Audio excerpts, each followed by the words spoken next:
Selamat malam Jemaat Smyrna. Senang rasanya kita dapat berjumpa kembali di jam doa pada hari ini tanggal 29 September 2021 di rumah masing-masing. Dan sebelumnya kita akan menyanyikan lagu Hari Ini Kurasa Bahagia.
Bersatu dalam doa. Tuhan Allah Bapa kami yang di surga, Tuhan terima kasih Tuhan untuk penyertaan-Mu Tuhan di sepanjang hari ini Tuhan. Kiranya Engkau berkati jam doa pada malam ini di rumah masing-masing Tuhan. Tuhan berkati juga untuk jemaat-Mu yang sedang sakit, kiranya Engkau sembuhkan. Dan berkati juga untuk kesetiaan Tuhan, kesetiaan jemaat ini, jemaat Smyrna ini Tuhan. Engkau berkati juga ibadah jam doa ini dari awal, pertengah hingga akhir. Terima kasih Tuhan, haleluya, amin. Sebelum kita masuk ke dalam pokok doa, mari kita menyanyikan lagu Kusiapkan Hatiku Tuhan.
akan mendengarkan firman Tuhan dari Pendeta Petrus.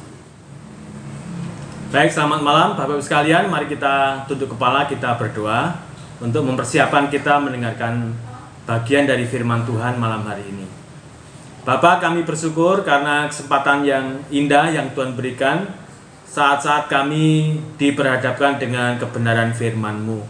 Dan dalam firman-Mu pada malam ini akan memberkati kami sekalian. Terima kasih Bapak, dalam nama Tuhan Yesus Kristus yang berdoa. Amin.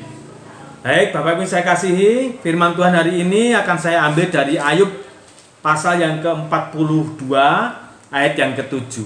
Ayub 42 ayat yang ke-7, demikianlah firman Tuhan.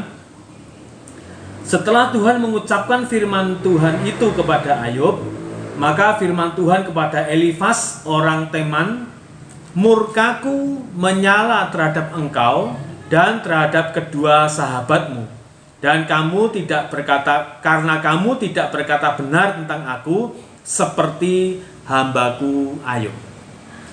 Bapak Ibu saya kasihi, ini adalah perwujudan dari sifat Tuhan yang begitu kecewa, bahkan di dalam ayat ini dikatakan begitu murka oleh karena ada orang yang tidak berkata benar tentang Tuhan. Ya, dia tidak berkata benar tentang Tuhan. Yang mestinya dia berkata seturut dengan apa yang dikatakan Tuhan. Mestinya dia berkata sesuai dengan firman Tuhan. Mestinya dia berkata dengan berdasarkan kebenaran firman Tuhan. Justru orang itu berani berkata yang tidak benar tentang Tuhan.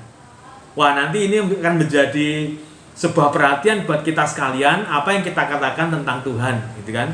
Apakah itu benar ataukah itu tidak benar? Nah, hati-hati karena firman Tuhan ini memberikan peringatan kepada kita sekalian.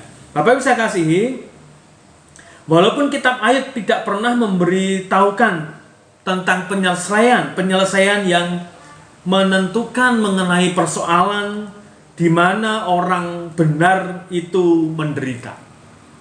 Tidak, Tuhan tidak mengizinkan mengetahui dengan sempurna bagaimanakah alasannya, bagaimanakah penalarannya, bagaimanakah penyelesaiannya dalam kitab Ayub ini, mengapa orang benar seperti Ayub menderita. Yang mungkin juga kita rasakan dalam kehidupan kita, pertanyaan-pertanyaan yang sama tentang diri kita.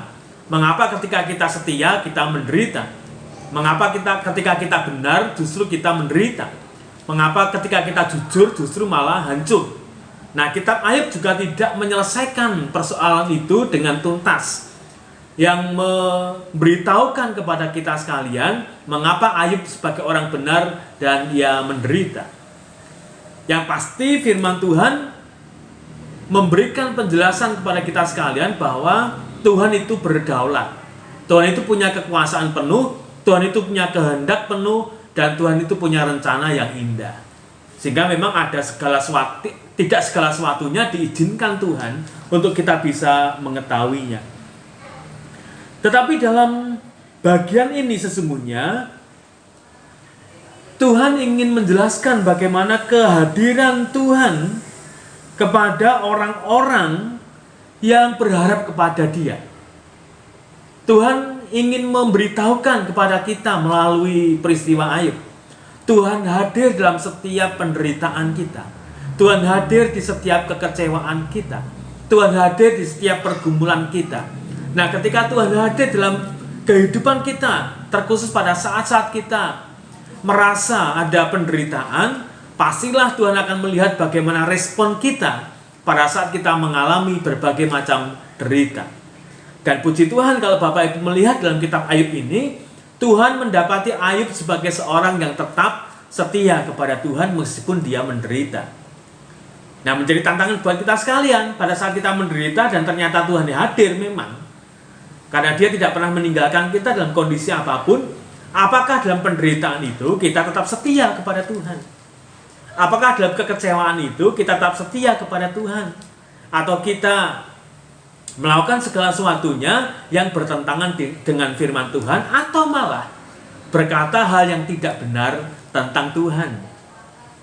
Nah, Bapak bisa kasihi, kehadiran Allah ini melalui Roh Kudus mengajarkan kepada kita bahwa kita dapat mempercayai kasih Allah itu dalam keadaan apapun. Tidak hanya pada saat kita merasa senang, bahagia, sukacita, tercukupi, terlindungi, tersembuhkan, dan lain sebagainya. Tapi pada saat-saat kita mengalami berbagai macam duka dan derita, ternyata kasih Allah itu tetap bisa dipercayai dan bisa diandalkan. Nah, Bapak yang saya kasihi, mari kita lihat bagaimana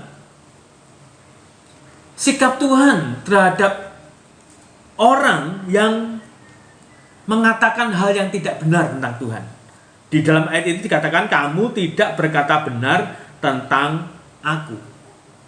Nah, kalau Bapak Ibu baca kisah ini, sesungguhnya Tuhan menghukum ketiga sahabat Ayub atas pemahaman tentang Tuhan. Dan muncul nanti istilah teologi kemakmuran dan teologi kemiskinan dari pendapat-pendapat mereka. Yaitu mereka adalah Eliab dan kedua temannya. Nah, ketika kesalahan besar yang dikerjakan oleh teman-teman Ayub itu adalah bahwa mereka mengajarkan prinsip balas jasa dalam hal kemakmuran dan penderitaan. Sekali lagi, mereka mengajarkan prinsip balas jasa tentang hal kemakmuran dan tentang hal penderitaan. Bahwa kalau orang benar itu pasti hidupnya mulia. Bahwa kalau orang benar pasti senantiasa diberkati dengan limpahnya. Dan kalau orang itu tidak benar, kalau orang itu fasik, maka mereka senantiasa akan mengalami kemalangan dalam hidupnya. Nah, itu yang mereka ajarkan. Mereka mengajarkan bahwa ketika engkau baik kepada Tuhan, maka Tuhan akan membalas budi jasa baikmu. Tapi karena engkau berbuat sesuatu yang tidak benar, maka Tuhan juga tidak akan berbuat benar kepadamu. Jadi tandanya orang yang setia kepada Tuhan itu adalah kalau hidup mereka makmur, hidup mereka sejahtera, hidup mereka serba kecukupan, hidup mereka serba sukacita dan bahagia. Itu tanda bahwa hidupnya adalah benar. Tetapi kalau hidup mereka miskin, kalau hidup mereka sakit-sakitan, kalau mereka menderita, kalau mereka kekurangan, kalau mereka terjadi berbagai macam pergumulan dan permasalahan, sesungguhnya mereka punya dosa di hadapan Tuhan. Sehingga itulah akibatnya mereka melakukan segala kesalahan itu. Mereka akan miskin, mereka akan sakit, mereka akan menderita. Karena apa? Karena dosa. Jadi yang benar akan selalu hidup dalam kelimpahan, dan yang tidak benar akan hidup dalam segala penderitaan. Bapak bisa kasihi, kalau kita belajar dari firman Tuhan berkaitan dengan penderitaan yang dialami oleh orang percaya, sesungguhnya ada 3 hal. Yang pertama, bahwa orang bisa menderita, baik itu sakit, baik itu kekurangan, baik itu derita-derita yang lain, itu karena satu, kesalahan sendiri. Dia berbuat salah, dia memiliki prinsip yang salah, dia menggunakan cara yang salah sehingga harus menanggung akibatnya. Yang kedua adalah karena memang dia dibuat menderita. Bisa oleh orang lain atau bisa oleh kuasa si jahat. Bisa saja mereka menderita. Dan yang ketiga, penderitaan itu terjadi oleh karena ujian iman. Jadi tidak selamanya orang yang menderita, orang yang sakit itu karena dia berdosa atau punya kesalahan. Tetapi bisa juga dia punya kesalahan dan akhirnya dia menderita. Dia punya dosa dan akhirnya menderita. Bisa saja. Tetapi yang diajarkan oleh teman-teman Ayub di sini adalah kalau orang itu benar, kalau orang itu setia, kalau orang itu rajin kepada Tuhan untuk beribadah, berdoa, pasti hidupnya bahagia, sejahtera, dan serba kecukupan, badannya sehat. Itu yang diajarkan, sehingga muncul teologi kemakmuran. Teologi kemakmuran mengajarkan bahwa setiap orang yang setia kepada Tuhan, dia harus ditandai dengan kehidupan yang makmur, Kalau hidupnya tidak makmur, kalau hidupnya menderita, kalau hidupnya kekurangan, berarti dia tidak setia kepada Tuhan. Dan bahkan dia melakukan dosa dan pelanggaran kepada Tuhan. Itu akibatnya. Nah, oleh sebab itu, Tuhan memperingatkan kepada mereka dan Tuhan dikatakan di sana murka besar. Nah, yang kedua, mereka mendorong Ayub untuk mengakui suatu dosa yang tidak dibuatnya supaya dapat lolos dari penderitaannya dan menerima berkat dari Tuhan lagi. Mereka datang kepada Ayub pada saat menderita. Lalu mereka memberikan nasihat kepada Ayub, sudahlah, akui saja kalau kamu itu berdosa. Kalau kamu sudah mengakui kamu berdosa, kamu melakukan kesalahan itu, maka Tuhan akan mengembalikan berkat-berkatnya itu. Tidak melakukan pelanggaran tapi suruh ngaku. Tidak melakukan kesalahan tapi suruh mengakuinya. Wah, saya pernah merasakan hal yang seperti itu. Tidak melakukan kesalahan, kemudian orang-orang itu datang kepada saya dan berkata, Pak Pendeta, akui saja. Akui saja. Kalau Pak Pendeta sudah mengakui, kami akan mengampuni. Sakit bukan? Ayub juga seperti itu. Dia disuruh mengakui sesuatu yang salah yang tidak pernah dia buat. Apakah Ayub menuruti? Ya pasti tidak. Bagaimana kalau saudara suruh mengaku mencuri padahal tidak mencuri? Bagaimana saudara kalau suruh mengakui berbohong padahal tidak berbohong? Nah, Ayub dipaksa oleh teman-temannya itu. Supaya apa? Supaya kalau Ayub mau mengakui, maka berkatnya akan dikembalikan oleh Tuhan. Karena kamu itu menderita, Ayub, karena kamu melakukan kesalahan. Itu atas petunjuk mereka. Nah, Bapak bisa kasihi, kalau Ayub mau mengakui dan mengikuti apa yang mereka perintahkan, yaitu mengakui semua kesalahan-kesalahannya yang tidak pernah dilakukannya, maka itu sama dengan bahwa Ayub percaya dan memperkuat tuduhan iblis bahwa Ayub hanya takut akan Tuhan karena ada berkat dan ada keuntungan. Jadi iblis sudah menuduh kepada Ayub, ya kan? Ayub itu setia kepada Tuhan karena berkatnya banyak. Ayub itu setia kepada Tuhan karena hidupnya makmur. Ayub itu setia kepada Tuhan karena hidupnya beruntung. Coba saja kalau semua harta bendanya diambil, pasti dia tidak akan setia. Itu tuduhannya. Nah, sehingga kalau Ayub itu mau mengakui sesuatu yang tidak dia lakukan, maka dia membenarkan tuduhan dari iblis itu. Oleh sebab itu Ayub tidak mau mengakuinya, karena memang Ayub tidak melakukan kesalahan, tidak melakukan dosa. Meskipun teman-temannya berkata, ayo akui sajalah, yang penting pokoknya diakui saja. Nanti kan kamu menjadi makmur lagi, begitu katanya. Nah, kemudian yang kedua, kalau Ayub itu mengakui, itu berarti Ayub mencemarkan kepercayaan Allah atas dirinya. Jelas itu kan. Kalau Ayub mau mengakui kesalahan yang tidak dia buat hanya untuk mengejar harta, itu artinya Ayub mengkhianati kepercayaan Tuhan kepada Ayub. Oleh sebab itu Ayub tidak mau mengakui itu. Karena Ayub setia bukan karena harta dan kekayaannya, dan Ayub tetap menjaga hubungan baiknya dengan Tuhan.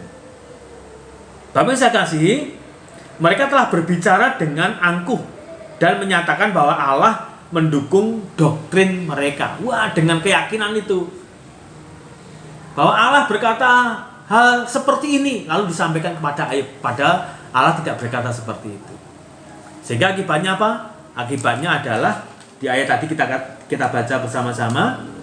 Setelah Tuhan mengucapkan firman itu kepada Ayub, maka firman Tuhan kepada Elifas dan teman-temannya, kedua temannya itu, murkaku menyala terhadap engkau dan terhadap kedua sahabatmu. Bapak bisa kasih, mari kita mengingat firman Tuhan ini, bahwa Tuhan begitu murka kalau ada orang berkata tidak benar tentang Tuhan. Oleh sebab itu, mari kita beriman dengan iman yang benar kepada Tuhan. Mari kita punya keyakinan kepada Tuhan dengan keyakinan yang benar, dan mari kita mengatakan tentang Tuhan sesuatu yang benar. Oleh sebab itu, ini bisa dibukti nyatakan dengan perilaku kita yang benar, sikap kita yang benar, motivasi kita yang benar. Kiranya Tuhan berkati kita, sehingga kita tidak mendapatkan murka dari Tuhan, karena kita berkata hal yang benar tentang Tuhan. Mari kita berdoa. Tuhan, kami bersyukur untuk kesempatan malam hari ini, atas firman-Mu yang boleh kami dengar. Kiranya firman-Mu akan memberkati kami sekalian. Terima kasih Bapa, kami meyakini bahwa Roh Kudus akan menanamkan kebenaran firman Tuhan dalam hati kami, sehingga boleh berbuah dalam kehidupan kami, di keseharian kami. Terima kasih Bapa, dalam nama Tuhan Yesus Kristus kami berdoa. Amin. Untuk pokok doa pada hari ini, yang pertama yaitu bangsa dan negara. Yang pertama untuk penanganan COVID-19 di Indonesia. Yang kedua untuk pemerintahan dari pusat hingga daerah. Yang ketiga untuk pemimpin supaya diberi kebijaksanaan. Yang keempat untuk pemulihan ekonomi bangsa Indonesia. Yang terakhir untuk rencana sekolah tatap muka. Yang kedua untuk Semirna. Yang pertama untuk proses perekaman setiap minggunya, baik dalam ibadah maupun kegiatan lainnya, supaya berjalan dengan baik. Yang kedua untuk kesehatan dan kesatuan Jemaat Semirna. Yang ketiga untuk kemajuan dan perkembangan Gereja Semirna. Yang keempat untuk ibu hamil, yaitu untuk Ibu Eka Nendi, untuk Ibu Ira Kuku, serta Ibu Indri. Selanjutnya, doakan untuk jemaat yang sedang sakit, yaitu untuk Diki, Dr. Gila, Bu Jumanis, Pak Susanto, Bu Esther, Bu Reni, Bu Sumardi, dan Pak Darmuji. Kita doakan untuk panitia pencalonan. Yang terakhir, doakan juga untuk rencana ibadah tatap muka yang dimulai dengan kegiatan persekutuan, perekaman, latihan-latihan, dan rapat atau musyawarah di BSB. Yang ketiga untuk GGBI. Yang pertama untuk GGBI, untuk BPN, yaitu BPD. Yang kedua untuk YBI, yaitu untuk lembaga-lembaga supaya semakin maju.